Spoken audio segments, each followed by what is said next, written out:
Good afternoon, everyone. Let's begin with the political thought of Kabir for UGC in political science. तो जब कबीर के political ideas की बात करते हैं, political, social and religious ideas की बात करते हैं, तो ओवरऑल थीम जो है वो कुछ बेसिक पैटर्न्स के अराउंड ही रिवॉल्व करती है। उनमें से फर्स्ट जो होता है वो है to be free from hypocrisy, and second जो है it is pluralism, religious pluralism, and third one is ethical universalism. ये आइडियाज हैं। और बहुत ही सिंपल कहें तो it is detachment from double standards. So double standard को अगर और दूसरे तरीके से कहें तो letter and spirit, and this notion also form the basic part of legal jurisprudence. Letter and spirit का मतलब होता है कि कोई भी आइडिया, कोई भी कॉन्सेप्ट, कोई भी एफिलिएशन, कोई भी बिलीफ, कोई भी रिलीजन, कोई भी रिचुअल, जैसा भी आपका आइडिया है, उसमें एक तो वो आइडिया किस तरह से एक्सेप्टेड है, that's letter part, that's it's a formal and recorded recognition. फिर उसके बाद आता है spirit. Spirit is the core adherence. Means अगर आप रिलीजन की बात करते हैं तो किसी रिलीजन में अगर ये कहते हैं कि झूठ नहीं बोलना, तो फिर आप उस चीज को उसके लेटर जो है, यानी जो उसका बेसिक कॉन्सेप्ट है कि झूठ नहीं बोलना है, डू नॉट लाई, तो उसमें फिर आप ये है कि आप झूठ नहीं बोलते फिर, बट आप सच भी नहीं बोलते। तो यहाँ पे आप उसको लेटर में फॉलो कर रहे हैं, बट उसके स्पिरिट के साथ आप खिलवाड़ कर रहे हैं। तो यही इन्हीं डबल स्टैंड के खिलाफ कबीर का पॉलिटिकल आइडिया रिवॉल्व करता है। तो फिर ये है कि कबीर के आइडियाज और इससे पहले जो पॉलिटिकल थॉट में जो आइडिया लिया था जियाउद्दीन बरानी का, तो सेम मिडिवल सोसाइटी की बात करते हैं, सेम दिल्ली सल्तनत, जो रूलर्स हैं वो भी आसपास ही हैं, Tughlaq dynasty, Syed dynasty, and फिर ये है कि एडवेंट ऑफ बाबर, ये। और उस वक्त की अगर सोशो पॉलिटिकल सिचुएशन की बात करें तो एक तो उस टाइम रिलीजियस डॉगमेटिज्म बहुत ज़्यादा था।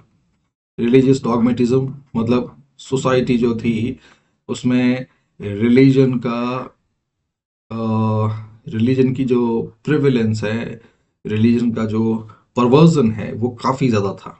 परवर्जन मैं ये कहूँगा क्योंकि ये एक तरह से ये सोलफुल एडरेंस नहीं था। ये लोग उसको फॉलो नहीं कर रहे थे, बट उनसे फॉलो करवाया जा रहा था, which is typical of any medieval society. Same अगर यूरोपियन मिडिवल सोसाइटी की बात करें तो उसमें भी यही सेम रिलीजियस डॉगमेटिज्म है। तो पहला तो ये हो गया। फिर जो ऑर्थोडॉक्स एक्शंस हैं, चाहे वो हिंदू की बात करें, हिंदुइज्म की बात करें, इस्लाम की बात करें, तो ऑर्थोडॉक्स एक्शन के हाथ में पावर थी। और फिर कबीर केम फ्रॉम जुलाहा community, weaver community, a low caste community. और लो कास्ट कम्युनिटी जो है उसको ये ऑर्थोडॉक्स सेक्शन जो है they never allowed in the realm of pollution and purity, and जो रिलीजियस टीचिंग्स हैं, टेम्पल्स हैं, वेनरेशन ऑफ आइडल्स या गॉड्स हैं, वो इन सबको लोअर कास्ट कम्युनिटी को अलाउ नहीं था। कुल मिला के सोशल एंड एजुकेशनल मोबिलिटी इनके लिए नहीं थी, है ना। सोशल जो स्टेटस था that was ascribed status, that forms a important part of sociology and anthropology. ascribed status means जो बाय बर्थ स्टेटस है, और वो ascribed status जो थे वो फिक्स था। जो जिस जाति में पैदा हुआ है वो वैसा ही करेगा, उसका जो भी स्टेटस है, उसका भी जो भी रोल है, उसी के अंदर उसमें रहना होगा। तो Kabir's voice was revolutionary at many fronts. First, he delegitimized all religious and political authority. He first he rejected the caste system. Then he refused to be identified as to be belonging to any particular religion, neither Hinduism nor Islam. So उसका idea ना सिर्फ religious pluralism का था, बल्कि ethical universalism. Like he said कि he did not identify himself either as a Hindu or a Muslim. तो इसका मतलब है कि he was not bounded by the notion, the ideas, or the contours of any particular religion. तो यहाँ पे उस मिडिवल सोसाइटी में इस तरह का जो एथिकल एंड रिलीजियस यूनिवर्सलिज्म था वो काफ़ी रेडिकल था। फिर जो कबीर के जो टीचिंग्स है, जो उसके दोहे है, सखी है, ये सब वर्नाक्युलर में लिखे थे ना। ये भी अपने आप में रेवोल्यूशनरी था।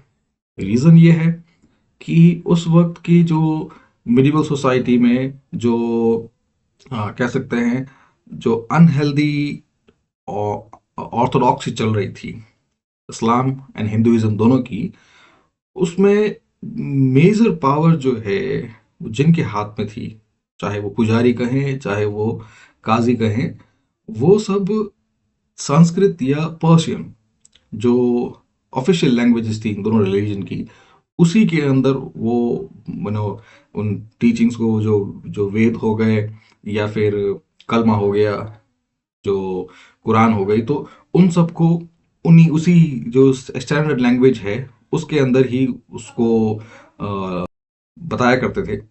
तो ऐसे में ये लैंग्वेज जो थी वो आम आदमी के एक्सेस से बाहर थी। सेकंड है कि ये लैंग्वेज जो है आम आदमी के लिए एकदम एक तरह से एलियन लैंग्वेज थी। जिस तरह से आज हमारे लिए अगर हम कोडिंग की बात करें तो कोडिंग की लैंग्वेज आज हम बात करने के लिए यूज नहीं करते। तो ये कबीर ने अपने जो दोहे लिखे वर्नाक्युलर की वजह से वो जो आम जनता है, जो लोग हैं, सोसाइटी है, उसके साथ इजीली कनेक्ट हो पाए। And finally, his idea of a society was based on a shared humanity. That was ethical universalism is. फिर अब स्टार्ट करते हैं हिस्टोरिकल कॉन्टेक्स्ट से। तो एक पॉलिटिकल स्ट्रक्चर है दिल्ली सल्तनत का कि मुगल डिनेस्टी जो है इट वाज डिक्लाइनिंग, और फिर उसके साथ ही जो सैयद एंड लोदीज हैं उनकी पावर भी एफर्वेसेंट थी। मीन्स पावर जो है अब धीरे धीरे सल्तनत से अब निकल रही थी और धीरे धीरे मुगल एम्पायर की तरफ जा रही थी। फिर इसी टाइम पे जैसे मोहम्मद बिन तुगलक की बात करें तो उसके जो एक्सपेरिमेंट थे, आप जानते हैं कि लास्ट टाइम में जो हैवी टैक्सेशन इन दोआब, और कबीर की बात करें तो he belong to Banaras, same this Doab alluvial plain. तो जो हैवी टैक्सेशन की वजह से जो लोग के अंदर जो पॉलिटिकल डिसेंट था वो क्लियरली उस उनके दोहे या उनके टीचिंग के थ्रू एक्सप्रेस हुआ। फिर इसी टाइम पे और बात करें तो मोहम्मद बिन तुगलक के बाद फिरोज शाह तुगलक आए, जैसे जो जियाउद्दीन बरानी की जो जो उसका जो वर्क है तारीख फिरोज शाही, तो उसमें ये चीज़ कही गई थी कि पावर जो है वो नोबल्स के पास रहनी चाहिए। और मोहम्मद बिन तुगलक ने नोबल्स को कोई उतनी तवज्जो नहीं दी। Mohammad bin Tughlaq he was very talented and quite ahead of his time, लेकिन यह है कि उसके आइडियाज जो थे वो रियलिटी में बेस्ड नहीं थे, इसकी वजह से उसके एक्सपेरिमेंट फेल हुए। तो अब बरानी ने ये चीज़ कही थी कि nobles must not B neglected, और फिर यह है कि जो सोशल ऑर्डर है वो मेंटेन रहना चाहिए as it is. Social order उस टाइम का कि जो जो एलिट्स हैं, जो नोबल्स हैं, पावर उनके पास रहनी चाहिए, और जो लो कास्ट है, people from lower section, they must not be given the opportunity to mobilise themselves, opportunity to climb up the social ladder. मतलब सिर्फ जो सोशल मोबिलिटी है, जो पावर है, जो पर्क्स एंड इंसेंटिव्स जो हैं वो सिर्फ एलिट्स के लिए है, नोबल्स के लिए है। लोअर कास्ट जो है दे मस्ट रिमेन सबॉर्डिनेट। तो यही आइडिया जो है same it was taken up by Firoz Shah Tughlaq after Mohammad bin Tughlaq, और and then he reinstalled nobles again. He established that he tried to conform to the same social order जो मोहम्मद बिन तुगलक के time तक हट गया था। फिर यही सेम जो अब यही पे चीज़ है, फिरोज शाह जो है यहाँ पे he strengthen those orthodox religious institutions, ये है, ये उस टाइम का है। फिर उसके बाद सल्तनत अथॉरिटी वीकन, और ये है कि बाकी तो जानते ही है कि लोदी के बाद तुगलक के बाद सैयद एंड लोदी आए, बट पावर जो है वो इंटरनल कॉन्फ्लिक्ट और हैवी टैक्सेशन इसकी वजह से रह नहीं पाई। तो कबीर, ये आइडिया आपको इसलिए बता रहा हूँ कि कबीर के जो दोहे हैं, तो यहाँ पे जो डिससेटिस्फैक्शन है उसके लाइंस में, उसकी टीचिंग्स में, उसके वर्सेस में, तो डिससेटिस्फैक्शन जो है उस टाइम की जो पॉलिटिकल अथॉरिटी उसका है। खैर, नेक्स्ट सोशल ऑर्डर की बात करते हैं उस टाइम का। तो untouchability, you know, then caste exclusion, ये सब था ही। जो लोअर कास्ट है उनको, वो मंदिर में नहीं जा सकते, उनके लिए एजुकेशन, सोशल मोबिलिटी ये सब नहीं थे। और साथ में जो इस्लामिक टेक्स्ट के साथ जो हिंदू टेक्स्ट थे, संस्कृत टेक्स्ट थे लाइक मनुस्मृति, उन्होंने भी वही सेम सोशल ऑर्डर है उसको मेंटेन रखने की, उसको और फिक्स करने की कोशिश की। तो इस कारण जो सोशल मोबिलिटी है, जो एजुकेशनल मोबिलिटी है, जो सीक्रेट नॉलेज है, it remain control to those orthodox elites.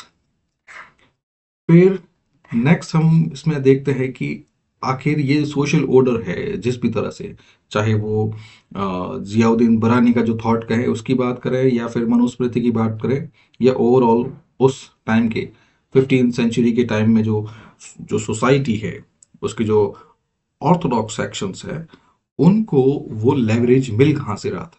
मतलब कि people were dissatisfied, lower caste people they were dissatisfied, but उसके बाद भी वो अपने जो डॉगमेटिज्म है, जो अस्क्राइब स्टेटस है, जो रिलीजियस हायरार्की है, उसको मेंटेन रख पा रहे थे। तो वो जो लेवरेज है वो उनको पॉलिटिकल पैट्रोनेज से मिल रहा था।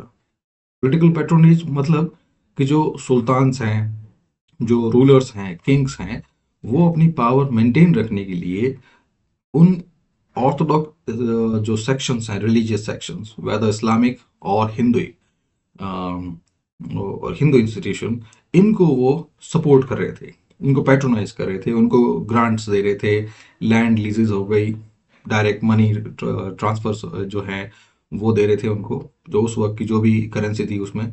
तो इस तरह से वो उन ऑर्थोडॉक्स सेक्शन को सपोर्ट प्रोवाइड कर रहे थे, ताकि उनको ओवरऑल उन एलिट्स की और सोसाइटी इन जनरल, दोनों दोनों का सपोर्ट मिल सके। तो इस पैट्रोनेज की वजह से भी जो जो मोबिलिटी है, सोशल मोबिलिटी, वो आगे बढ़ नहीं पा रही थी। और यही जो टेंशन है, it was criticised by Kabir. फिर अब नेक्स्ट आते हैं इकोनॉमिक लाइफ। क्योंकि रिलीजन हो गया, पॉलिटी हो गया, आज के टाइम में या आज के हजारों साल पहले और आज के हजारों साल बाद जो इकोनॉमी है, it will be the core part, even if ये चीज ओपनली नहीं कही जाएगी। So it will stay as open secret. Means हम सब जानते हैं कि बिना इकोनॉमी, बिना पैसे के तो कुछ चलेगा नहीं। ये एक चाहे वो सिंपल हाउस होल्ड की बात करें, या फिर एक जमींदार की बात करें, एक राजा की बात करें, एक नगर सेठ की बात करें, सबके लिए जो इकोनॉमिक लेवरेज है, इकोनॉमिक रिसोर्सेज हैं, वो ज़रूरी है। तो इकोनॉमिक लाइफ बहुत कुछ अफेक्ट करती है और बहुत कुछ रेगुलेट करती है। यहाँ पे हम बात कर रहे हैं उस पॉपुलर डिसकंटेंट की, उस डिससेटिस्फैक्शन की, जो कबीर के वर्सेस में कई बार सामने आ रहा है। तो कह सकते हैं जो रिलीजियस डिससेटिस्फैक्शन है, जो पॉलिटिकल डिससेटिस्फैक्शन है, उसका बैकग्राउंड आपको दे दिया कि रिलीजियस डिससेटिस्फैक्शन इसलिए है कि जो रिलीजन है वो ऑर्थोडॉक्स हैं, और उनके इस डॉगमेटिज्म की वजह से वो पावर अपने पास रख रहे हैं। कैसे? कि they give recourse to spiritual and ritual things. कुल मिला के यहाँ पे जो प्रथाएं हैं, रिचुअल्स हैं, बार बार कोई भी चीज़ होती है, कोई भी किसी भी तरह का इश्यू है, और भी तरह की प्रॉब्लम्स हैं जो लोग जिनका सामना कर रहे हैं, उन सब का इलाज वो लोग यही एक ही चीज बताते हैं, रिचुअल्स। ना उस रिचुअल से उन सिर्फ उन्हीं का फायदा है, क्योंकि रिचुअल्स परफॉर्म करने में जो रिचुअल नॉलेज है वो सिर्फ उनके पास है, that is heavily guarded, heavily controlled. फिर उसके साथ ही जो ऑफरिंग्स हैं वो पूरी उनकी है, और ऑफरिंग के साथ ही सोशल स्टेटस भी उनका है, क्योंकि अगर नॉलेज उनके पास हैवीली कंट्रोल है तो उस नॉलेज की वजह से उनको ऑफरिंग मिल रही है। ऑफरिंग में आप समझ सकते हैं कि offering can be equated with the modern money, और money it means power, social and political power. तो कुल मिला के पावर जो है उन्हीं सेक्शंस के अंदर ही रिवॉल्व हो रही थी। और साथ में फिर जो स्टेटस है खुद का, उन्होंने उन्हीं रिलीजियस टैक्स से उस स्टेटस को उन्होंने फिक्स कर दिया बाय बर्थ।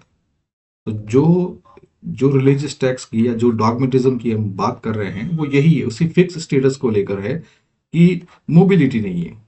और साथ में आम जनता के लिए ये उनके पास कोई रिकोर्स, कोई ऐसा टूल है ही नहीं जिससे वो पता कर सके कि जो ये रिलीजियस नॉलेज है, जो रिचुअलिस्टिक नॉलेज है, वेदर इट इज ऑथेंटिक। तो पावर यहीं पे रिवॉल्व कर रही है। अब इसके साथ जब पावर इन्हीं के बीच में रिवॉल्व कर रही है, तो जो रूलिंग अथॉरिटीज हैं, रूलिंग सेक्शन है, वो उनको पैट्रोनेज प्रोवाइड कर रहे हैं। तो इस पैट्रोनेज की वजह से उनके पास पॉलिटिकल पावर है। अब वो सही कर रहे हैं, गलत कर रहे हैं, क्या कर रहे हैं, उनको कोई क्वेश्चन नहीं कर सकता, क्योंकि रूलर उनको पैट्रोनेज, उनको लेवरेज प्रोवाइड कर रहा है। तो अब यह है कि पावर इन्हीं के बीच में, रिलीजन एंड पॉलिटी इसी के बीच में रिवॉल्व कर रही है, which is typical of medieval society. जैसे जो यूरोपियन सोसाइटी में भी चर्च एंड जो किंग है उनके बीच में पावर इसी तरह से रोटेट हो रही थी, तो यहाँ भी यही। तो इसकी वजह से क्या है, जो पॉलिटी है वो जो ग्राउंड रियलिटी है उससे दूर हो जाती है। ग्राउंड रियलिटी से दूर होती है तो उसका जो यू नो जो ब्रंट है, यानी उसका जो दुष्प्रभाव है, बुरा प्रभाव, बोझ है, वो झेलना पड़ता है आम आदमी को, that is low caste people, agricultural and artisanal groups. तो यही पर पॉलिटी जो है वो फिर अपना जब ग्राउंड रियलिटी नहीं है तो फिर उनका जो एम्पायर है वो स्टेबल नहीं रहता। स्टेबल नहीं रहता तो फिर उसको स्टेबल बनाने के लिए they resort to heavy taxation. Heavy taxation की वजह से फिर अगेन डिससेटिस्फैक्शन होता है। फिर आगे जो आपको बात बताई थी वर्नाकुलर, कि कबीर ने ये सब जो वर्सेस हैं, सखी हो गया, पद हो गया, रामायणी हो गया, ये सब वर्नाकुलर में लिखे, अवधी एंड भोजपुरी जो लोकल डायलेक्ट्स हैं। तो यहाँ पे ये वर्नाकुलर चॉइस जो है एक तरह से it is slap on the standard and official languages like Sanskrit and Persian. So it is, you know, a delegitimation of elite power, elite languages। और साथ में ही यही पावर जो है अब लोकल लोगों के पास थ्रू वर्नाकुलर उनके पास आई है। तो जो जहाँ पे जो कि कबीर के जो मेजर जो वर्सेस हैं, दोहे हैं, जो प्रिजर्व किए गए हैं बीजक में, तो यही वर्सेस, यही teachings orally, by singing, through recitation, ये धीरे धीरे सब जगह ये ट्रांसमिट होती गई और वर्नाकुलर में है, तो पीपल गॉट इजीली कनेक्टेड।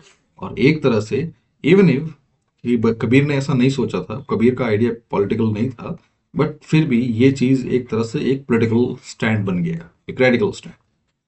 फिर नेक्स्ट हम देखते हैं Kabir's epistemology, Kabir's knowledge, knowledge system.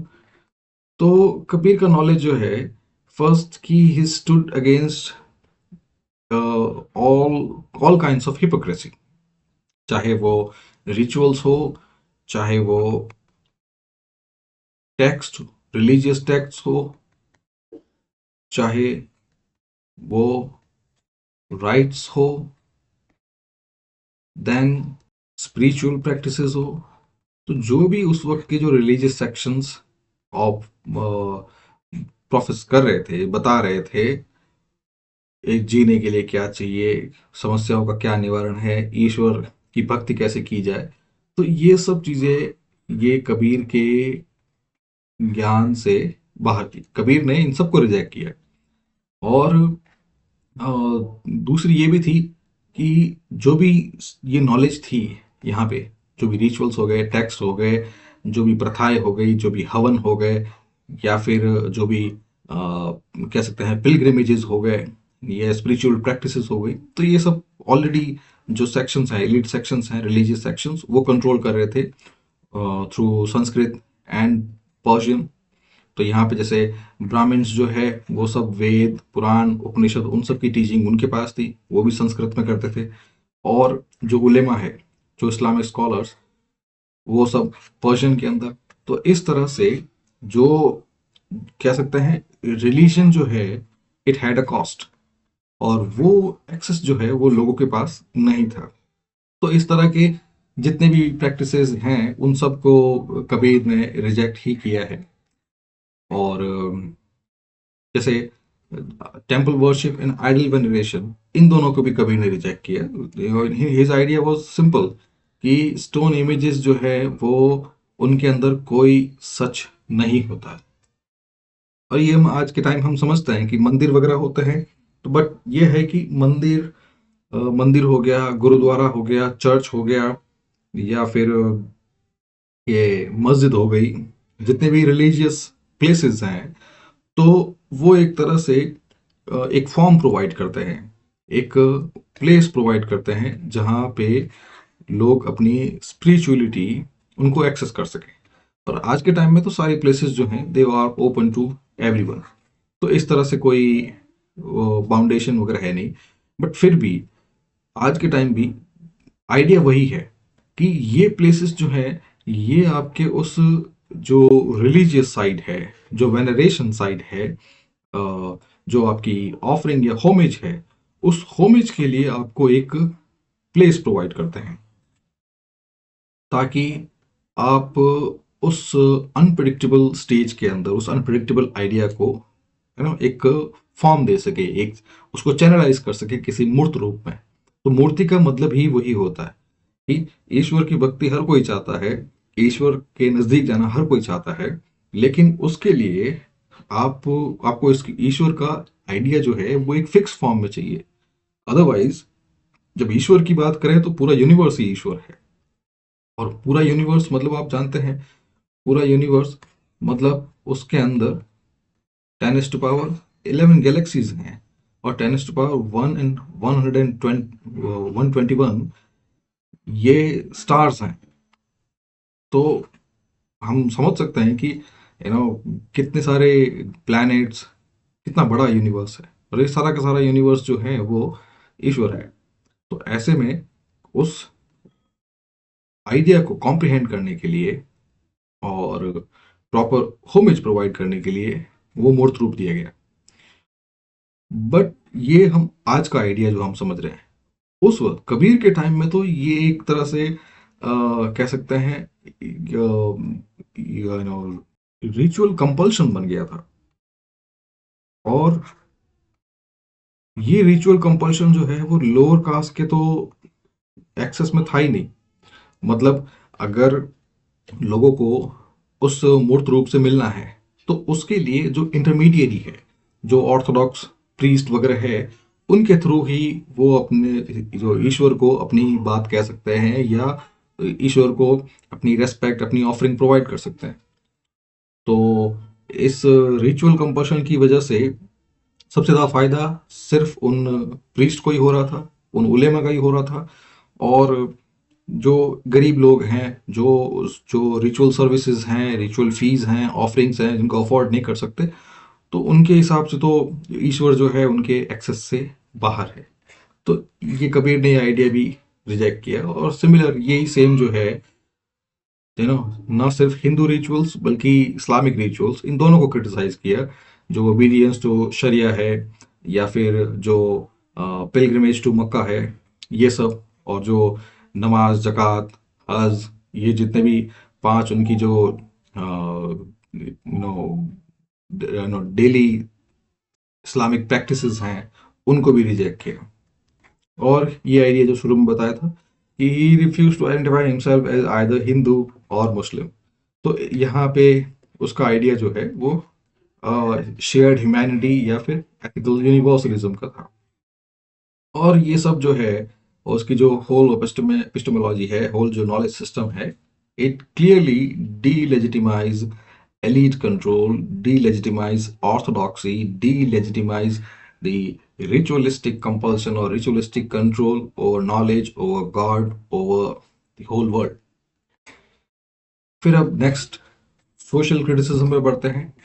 तो बैकग्राउंड तो आपको बता दिया कि किस तरह से उस टाइम की जो सोसाइटी जो थी, it reviled in caste and this ascribed status in hierarchy, inherited hierarchy, जिसका मतलब है कि जो सोशल स्टेटस है, it was fix by birth. जिस जाति में, जिस पंथ में, जिस जगह पे आप पैदा हुए, जिस स्टेशन पे पैदा हुए, आपको उसी स्टेशन में जो उसके अप्रोप्रिएट रूल्स हैं वो फॉलो करना पड़ेंगे। सोशल मोबिलिटी नहीं है। जो उस स्टेटस में जो भी आपका कह सकते हैं आपका एक्सेस है, वही उतना ही एक्सेस मिलेगा। तो इस हिसाब से तो जो ऑलरेडी एलीट पोजीशन पे है, एलीट स्टेशन पे है, उनके पास बहुत सारे प्रिविलेजेस एंड पर्क्स हैं, और जो लोअर कास्ट से हैं उनके पास कुछ नहीं। तो ये जो डॉगमेटिज्म है, ये जो हिपोक्रेसी है, डबल स्टैंडर्ड है, ये फिर कबीर ने इनको रिजेक्ट किया और ही directly challenge this social order. उसमें ये फर्स्ट ये फेमस वर्स है हिंदी में, हिंदी में नहीं, अवधी में। उसमें ये है कि अगर आप जन्म से ब्राह्मण हैं, तो आप किसी दूसरे तरीके से क्यों पैदा नहीं हुए? मीन्स क्यों आप जो जो रेगुलर जिस तरीके से सारे इंसान पैदा होते हैं, जिस तरह से लो कास्ट पैदा हुए हैं, उसी तरह से क्यों पैदा हुए थ्रू योर मदर? आप दूसरे तरीके से आप प्रकट क्यों नहीं हुए? या फिर आप किसी रिलीजियस ऑफरिंग में, या फिर आप ईश्वर के जो उसके वरदान है, उसके कमंडल है, जो ईश्वर की जगह है, वहां से आप क्यों नहीं आए? या फिर आप अपने माँ के पेट में भी आप जनेऊ के साथ पैदा क्यों नहीं हुए? तो इस तरह के जो क्वेश्चंस हैं, ये डायरेक्टली उस जो अबसर्ड पोजीशन है, सोशल पोजीशन है, हायरार्की है, उसको काउंटर करता है, उसको क्वेश्चन करता है। सो इस तरह से ही rejected all three central pillars of caste ideology. First, varna ideology. तो कबीर ने कहा है कि सोसाइटी जो है वो फिक्स्ड ऑक्यूपेशंस में या रिचुअल कैटेगरी के अंदर कास्ट को डिवाइड नहीं कर सकते, क्योंकि जो आपका काम जो है वो हर एक के नॉलेज सिस्टम पे बिलोंग करता है। कौन क्या काम करना चाहेगा, किस तरह जाना चाहेगा, वो वर्ण या मनुस्मृति या रिलीजियस टेक्स्ट डिसाइड नहीं करेंगे। फिर जो कास्ट सिस्टम का जो सेकंड पिलर है, that is notion of purity and pollution. तो इसमें भी ये कहा है कि जो स्वच्छता है, जो सफाई है, जो रिचुअल प्योरिटी है, it comes from one's living standard. जिस तरह से उसका कॉन्डक्ट होता है, जिस तरह के उसके बिलीफ सिस्टम होते हैं, जिस तरह के उसके वर्च्यूज हैं, उनसे वो क्लीनलीनेस आती है, उनसे वो प्योरिटी आती है। सिर्फ जो जो ये डॉगमेटिज्म है या हिपोक्रेसी है, उससे नहीं। फिर फाइनली जो ये अस्क्राइब स्टेटस है, इनहेरिट सुपीरियरिटी, तो उसमें भी यही कहा है कि जो जो वर्च्यूज हैं, आपका कंडक्ट, आपका कंपैशन, आपकी ऑनेस्टी, जितने भी वर्च्यू सिस्टम है, वो डिसाइड करते हैं कि आप मॉरली सुपीरियर है या नहीं है। बर्थ डिसाइड नहीं करता। तो बर्थ असल में ये एक पावर मूव है, जो उन ऑर्थोडॉक्स सेक्शंस ने, उन एलिट्स ने पावर अपने पास रखने के लिए, ये पावर हमेशा इंजॉय खुद तक इंजॉय करने के लिए वो सिस्टम बना दिया। क्योंकि अगर वो जो सोसाइटी की जो पुश बटन्स हैं, अगर उनको कंट्रोल कर ले, क्योंकि हर एक इंसान जो है वो ईश्वर से कनेक्ट होना चाहता है। और मिडिवल सोसाइटी में तो जब इलिटरेसी इतनी सारी थी, एजुकेशन थी नहीं, लोगों को अवेयरनेस नहीं थी, उनमें उन उस सोसाइटी में तो अगर लोगों को कहें कि है ना, ईश्वर को मिलना है, तो फिर आपको जो ब्राह्मण है उसके थ्रू जो जनेऊधारी है, वही आपको ईश्वर से मिला सकता है। उस वक्त उस टाइम की सोसाइटी में ये जो नैरेटिव है, इट वर्कड। क्योंकि उस वक्त की सोसाइटी लिटरेट नहीं थी, people use to fear God. तो ऐसे में अगर अगर नैरेटिव उस टाइम का दिया गया है तो लोग उसको एक्सेप्ट कर रहे थे। बट कबीर ने ये पूरा नैरेटिव जो है इसको रिजेक्ट किया। फिर नेक्स्ट उसका आइडिया है रिलीजियस प्लूरलिज्म का। तो फर्स्ट ये जो बताया कि कबीर ने कहा है कि ना मैं हिंदू हूँ ना मैं मुसलमान हूँ। इसका मतलब है कि कबीर ने जो आइडेंटिटी पॉलिटिक्स हैं या फिर जो रिलीजियस कंपार्टमेंट्स हैं उनको पूरी तरह से नकार दिया। क्योंकि जब आप किसी रिलीजियस कंपार्टमेंट के अंदर जाते हैं, then you start forming a communal identity.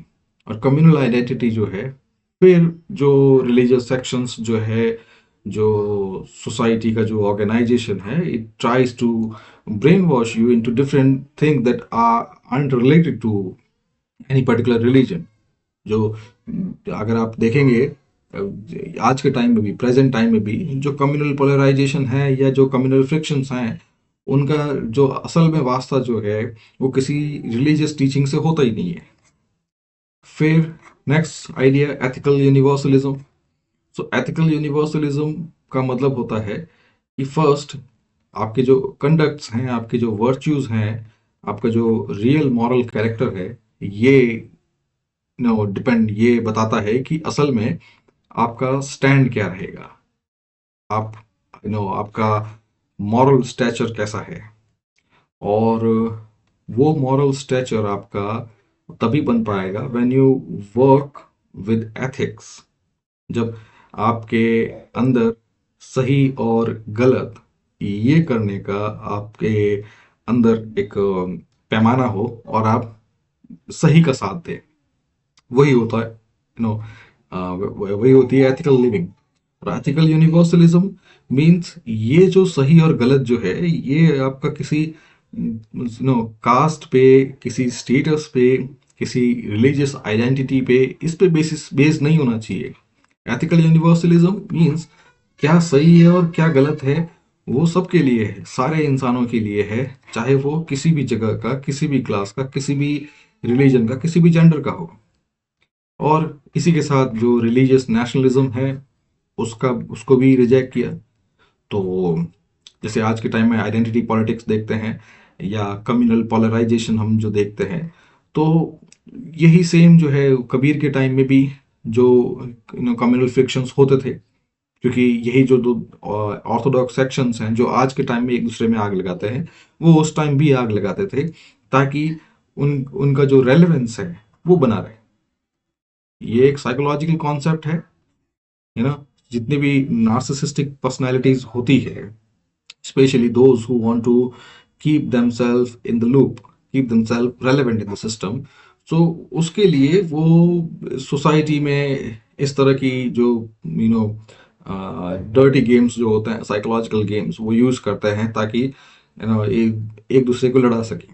और जब एक दूसरे से लड़ते हैं तभी जाके अल्टीमेटली, जब ऐसी इस तरह का जो जो कम्युनल फ्रिक्शन होता है, तो जो लोग हैं, है ना, वो फिर किसके पास जाएंगे? वही जो जो रिलीजियस अथॉरिटीज हैं उनके पास जाएंगे। तो उनका रेलेवेंस उनके पास वापस आ जाता है। और सेकंड ये है कि कुछ कम्युनल फ्रिक्शन में जो भी लॉसेस होते हैं, उन लॉसेस की वजह से जो उनके बीच में जो फ्रिक्शन है, जो पोलराइजेशन है, वो और थोड़ा वाइड हो जाता है। उनके बीच की जो दरार है, रिफ्ट है, वो थोड़ी और वाइड हो जाती है। तो यही फिर कबीर ने भी यही जो रिलीजियस नेशनलिज्म है इसको रिजेक्ट किया। And then as an alternative he promoted ethical unity, कि सब लोग एक जैसे ही हैं। एथिकल यूनिटी कहें या एथिकल यूनिवर्सलिज्म कहें, ये है। फिर अगर पॉलिटिकल एथिक्स की बात करें, पॉलिटिकल आइडियाज की बात करें, तो एक अभी तो आप समझ में आ गए कि you know he talked about shared humanity and ethical living. Ethical means होता है कि आप आपको सही और गलत का पता हो और आप सही के साथ जाएं। You can differentiate between right and wrong, and then you always try to take the side of the right thing, you do the right thing. और यहाँ पर राइट थिंग जो है उसको हम धर्म कहते हैं हिंदी में। जो जो रिलीजियस टीचिंग है उसका जो हाईएस्ट वर्च्यू जो है वो धर्म है। इवन पुरुषार्थ की बात करें, धर्म अर्थ काम मोक्ष, उनमें भी धर्म जो है it stand for the righteousness. तो एथिकल लिविंग, धर्म और राइटियसनेस जो सिमिलर कॉन्सेप्ट है। तो यहाँ पे कबीर ने भी यही कहा कि जो धर्म है, राइटियसनेस, वो होनी चाहिए। और राइटियसनेस कब होगी? जब आपके अंदर वर्च्यूज होंगे। Virtues like Daya, compassion, truthfulness, non-violence, then fortitude, resilience, and forgiveness। ये सारी चीजें जो हैं, ये सारे वर्च्यूज, ये सारे गुण, ये आपको राइटियसनेस के रास्ते पे लेके जाते हैं। तो जो शेयर्ड एथिक्स है, ये यूनिवर्सल एथिक्स है, उनका भी सेम आइडिया है कि सोसाइटी अगर डिफरेंट स्टेटा में अगर डिवाइडेड है और उसमें कुछ लोग जो हैं उनका फायदा उठा रहे हैं, बाकी लोग जो हैं वो तकलीफ में हैं, तो ऐसे में सोसाइटी जो है it can not be based in dharma, it can not be based in righteousness, because that is not right. ये हम सब जानते हैं। आज के टाइम में अगर हम उस मॉरल रीजनिंग पे आए हैं तो हम जानते हैं कि एक राजा के पास पैसे, राजा के पास ही सारे इकोनॉमिक रिसोर्सेज, और आज के टाइम में जो रिच है, जो एलिट्स हैं, जो अल्ट्रा रिच हैं, उन्हीं के पास सारा पैसा नहीं हो सकता, और बाकी दुनिया जो है वो इस किसी तरह की तकलीफ में, सफरिंग्स के अंदर नहीं गुजर सकती, because that is not right, that is not, no, that can not be a part of dharma. और यही कबीर ने कहा है एथिकल, कि अगर अगर आपको करना है, अगर आपको जीना ही है, तो आपकी लिविंग जो है it must be based in righteousness, it must be ethical. और जिसके जो ये वर्च्यूज हैं वो उनके कोर एस्पेक्ट्स हैं, ह्यूमिलिटी, मॉडेस्टी। और जब आप ये सब इंटर रिलेटेड ही है। अगर आप एथिकली सोचेंगे, if you become righteous person, you think about what is right, then you know कि अगर सही की बात करें तो फिर सोसाइटी जो है उसमें अमीर गरीब, छोटा बड़ा, ऊंची जात का नीची जात का, इस धर्म का उस धर्म का, ये सब जो है बोगस आइडियाज हैं, बोगस कंपार्टमेंट्स हैं। असल में फिर आप यूनिवर्सलिज्म पे आ जाएंगे, दैट इज सोशल रिस्पॉन्सिबिलिटी। और इसमें फिर आप किसी भी तरह का जो रॉन्ग है, गलत चीज़ है, इनजस्टिस है, उसमें उसके खिलाफ आप रहेंगे। गरीब को, जो वल्नरेबल है, पुअर है, उनको आप परेशान नहीं करेंगे। Similar idea dharma is justice है। So this is it. Thank you very much.